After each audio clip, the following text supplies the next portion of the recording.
हाथ का अध्ययन सामुद्रिक शास्त्र। परमात्मा ने मानव जीवन की ओर विशेषकर मनुष्य की संरचना इस प्रकार से की है कि आज तक संसार के सारे वैज्ञानिक इस जटिल प्रक्रिया को सुलझाने का जी तोड़ प्रयत्न करने पर भी अपने उद्देश्यों में सफल नहीं हो पा रहे हैं। वे जितना ही ज़्यादा इस प्रक्रिया को समझने का यत्न करते हैं उतने ही ज़्यादा उलझते चले जा रहे हैं। इस विश्व में जिनका भी ज्ञान और विज्ञान है उन सभी का ध्येय मानव और मानव के व्यवहार को समझना है एवं उसे सुख पहुंचाना है, परंतु यह सुख उसे तभी मिल पाएगा जबकि वह मनुष्य के उन गोपन रहस्यों को पहले से ही जान ले जो कि अचानक अनिश्चय के रूप में प्रकट होकर उसके सारे किए कराए पर पानी फेर देते हैं। यह भविष्य एक ऐसा शब्द है जो अपने आप में अत्यंत गोपनीय है, ज़रूरत से ज़्यादा जटिल तथा दुर्बोध है।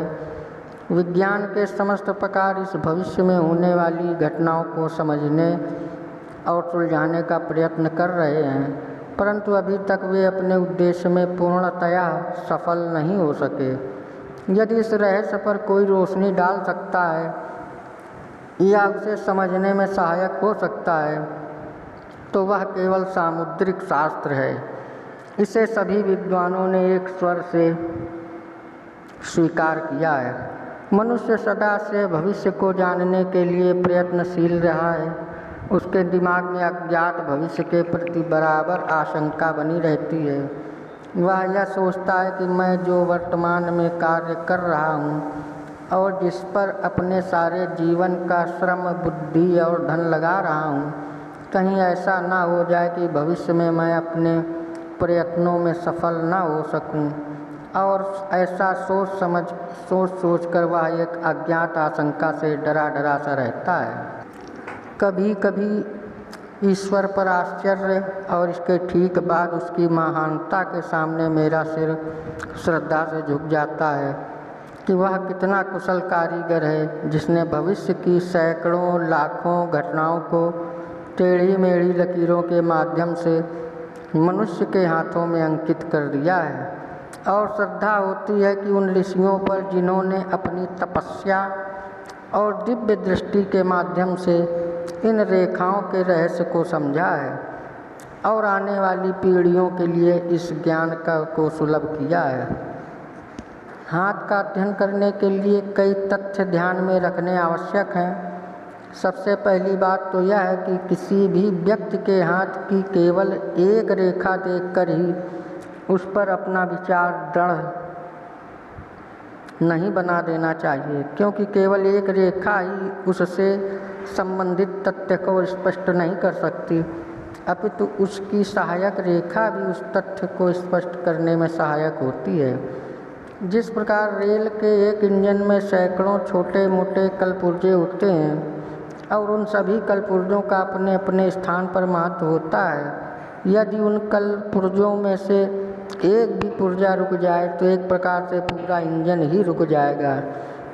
ठीक यही स्थिति हाथ में रेखाओं की है। यदि इन रेखाओं को देखने के साथ साथ उनकी सहायक रेखाएं भली प्रकार से न देखें या उन सहायक रेखाओं का महत्व न समझें तो परिणाम में भयंकर गलती होने की संभावना हो जाती है। अतः एक कुशल हस्तरेखा विशेषज्ञ को चाहिए कि वह हथेली पर पाए जाने वाली प्रत्येक रेखा को अपनी आँख से ओझल न होने दें, अपितु छोटी से छोटी रेखा को उतना ही महत्व दे जितना कि बड़ी और प्रमुख रेखा का महत्व होता है। ईश्वर ने हाथ में जो रेखाएं अंकित की हैं वे बहुत सोच समझ कर अंकित की हैं। हाथ में पाए जाने वाली प्रत्येक रेखा का अपना महत्व है और किसी भी एक रेखा का संबंध दूसरी रेखा से होता है। यदि हम एक रेखा को ध्यान में रखकर अपना निर्णय सुना दें तो उसमें गलती होने की संभावना हो जाती है। इसलिए प्रमुख रेखा एवं उसकी सहायक रेखाओं का भली भांति अध्ययन करना चाहिए और इसके बाद ही उससे संबंधित भविष्य कथन स्पष्ट करना चाहिए। कई लोगों की यह सहज जिज्ञासा होती है कि दाहिने हाथ को महत्व देना चाहिए अथवा बाएं हाथ को। अलग अलग लोगों को इस संबंध में अलग अलग मत है। कुछ लोग दाहिने हाथ को ही महत्व देते हैं, उनकी दृष्टि में बाएं हाथ का कोई महत्व नहीं है, जबकि कुछ लोग बाएं हाथ को ही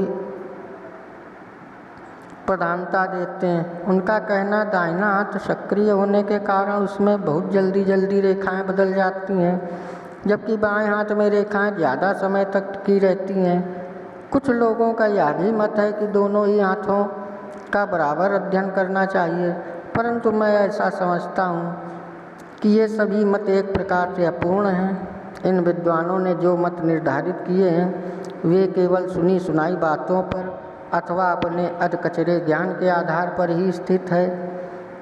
वास्तव में इस संबंध में हस्तरेखा संजीवनी नामक ग्रंथ में प्रामाणिक विवरण मिलता है। आपको हमारा वीडियो कैसा लगता है कृपया कमेंट्स में बताएं। सब्सक्राइब करें, लाइक करें, शेयर करें।